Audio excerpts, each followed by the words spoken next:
नमस्कार मंडळी. सी-एस-के versus एल-एस-जी, sorry एल-एस-जी versus सी-एस-के यांच्या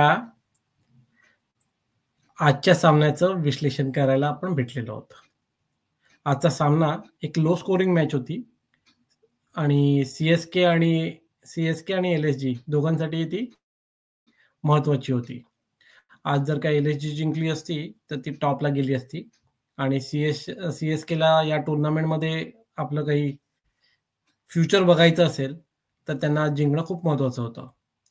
मॅचच्या सुरुवातीला सी-एस-केने टॉस जिंकला आणि फिल्डिंगचा निर्णय घेतला. एल-एस-जीची बॅटिंग ही त्यांचा प्लस पॉइंट होती, कारण त्यांचे सगळे फॉरेन प्लेयर्स हे बॅटिंगमध्येच आहेत.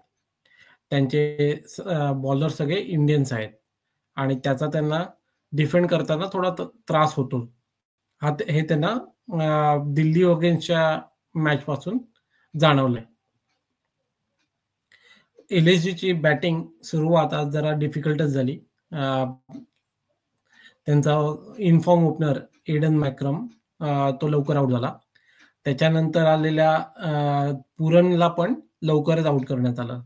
धोनी रिव्ह्यू सिस्टीमने त्याचा बळी घेतला. अंशुल कंबोजचा बॉल, इन स्विंगिंग बॉल, त्याला प्लम एलबीडब्ल्यू होता. तो खूप कॉन्फिडंट होता म्हणून धोनीने रिव्ह्यू घेतला आणि धोनीच्या रिव्ह्यू सिस्टीमने त्याला आउट करार दिलं.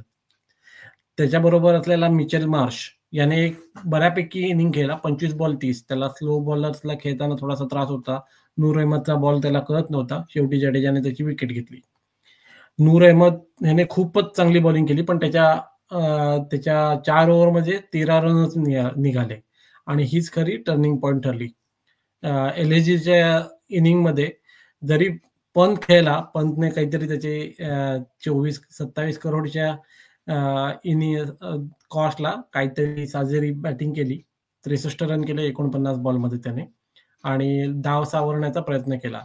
पण त्याच्या अराउंड खेळणारे आयुष बदुनी हा तर आय थिंक आज 9 लाईव्स घेऊन आला होता.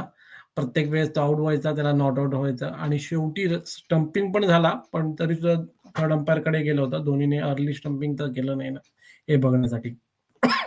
जडेजाच्या बॉलिंगला तो पुढे येऊन मारायला गेला, धोनीने स्टंपिंग केला. त्याने 3-4 लाईव्स घेतले. एकदा नो बॉलला आउट झाला, एकदा एलबीडब्ल्यू होता, हाताला बॉल लागला, असे बरेच चान्सेस मिळाले. शेवटी काही ते 22 रन केले 17 बॉलमध्ये आणि पंतला थोडीशी भागीदारी करण्यात मदत केली. अब्दुल समदने 11 बॉलमध्ये 20 रन केले. तो रनआउट झाला. धोनीकडे बॉल असताना तो धावला आणि त्याला नॉन स्ट्रायकरला धोनीने रनआउट केलं. आज धोनी आहे सगळीकडे. त्याच्यामुळे कदाचित एल-एस-जीला काही करता नाही आलं. एल-एस-जीची इनिंग 166 ला संपली. 7 विकेट डाऊन झाले आणि डेव्हिड मिलरला एकही बॉल खेळायला नाही मिळाला. हा सगळ्यात चुकीचा निर्णय होता की डेव्हिड मिलरला शेवटपर्यंत त्यांनी रोखून ठरलं आणि बॅटिंग करायला आणलं नाही. मे बी सी-एस-केचे बॉलर्स स्पिनिंग अटॅक होता, त्यामुळे त्यांनी असं डिसिजन घेतलं असेल. पण डेव्हिड मिलर इज किलर. त्याच्यासारखा बॅट्समन T20 मध्ये कोणीच नाही, जो एंडच्या ओव्हर्समध्ये खूप रन बनवून देऊ शकतो. त्यामुळे 10-15 रन ते नक्कीच कमी झाले आणि त्याचा फायदा सी-एस-केने उचलला. सी-एस-केची बॅटिंग सुरू झाली तर नवीन पोरगा त्यांचा, कधी नव्हे तो त्याला डेब्यू करायला मिळाला. मागच्या वर्षीपासून तो त्यांच्याबरोबर आहे. त्याचं नाव आहे, अंडर 19चा मुलगा आहे, शेख रशीद हा under 19 world cup winning team मध्ये होता आणि त्याने चांगली सुरुवात केली. त्याच्यामध्ये फ्लिक वगैरे चांगले शॉट मारले त्याने आणि त्याचा फायदा सी-एस-केला झाला. त्यांचा 50 रन वगैरे 4-5 ओव्हरमध्ये 50 रन केले होते त्यांनी. शेख रशीदला आउट करण्यात आवेश खान, गोल्ड मेडलिस्ट, याला चान्स मिळाला. त्याला मारताना शेख रशीद आउट झाला, पण रचिन रवींद्रने थोडे रन केले. 19 बॉल 27 शेख रशीद आणि 22 बॉल 37 रचिन रवींद्रने थोडे बहुत रन केल्यामुळे सी-एस-केची मिडल ऑर्डर जरी ढासळली असली तरी सुद्धा त्यांच्याकडे बऱ्यापैकी रन होते. नंतर त्रिपाठी आणि रचिन जडेजा दोघांनी काही टेस्ट मॅच खेळण्याचाच वेळ घालवला.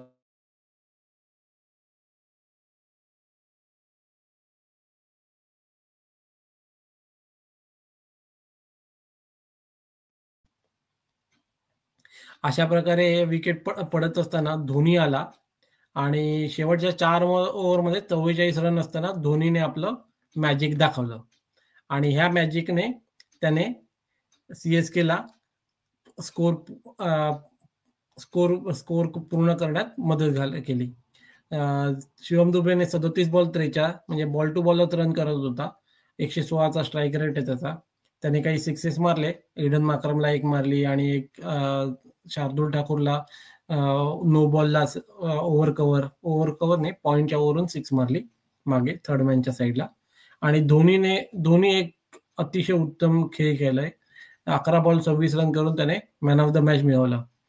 ऍक्च्युली नूर अहमदला मिळायला पाहिजे होतं, पण धोनी म्हणाला की आय थिंक कॉमेंटेटर पण दोन्ही बायस्ड आहेत, थाला फॉर अ रिझन, असं करून त्यांनी त्याला 43व्या वर्षी आय थिंक IPL मधला पहिला प्लेयर बनला की एवढ्या ओल्ड एज मध्ये 2019 नंतर मॅन ऑफ द मॅच ठरला. आणि धोनी सगळं LSGचं क्राऊड पण धोनीच करत होतं. आणि पण ह्या मॅचमुळे टुर्नामेंटमध्ये कॉम्पिटिशन चुरस वाढलेली आहे. आता खालच्या टीमला पण वरच्या टीमला हरवून त्यांना कठीण करणं पुढची पात्रता फेरी म्हणजे एलिमिनेटरला जाण्यात त्यांना थोडेसे कष्ट घ्यावे लागणार आहेत.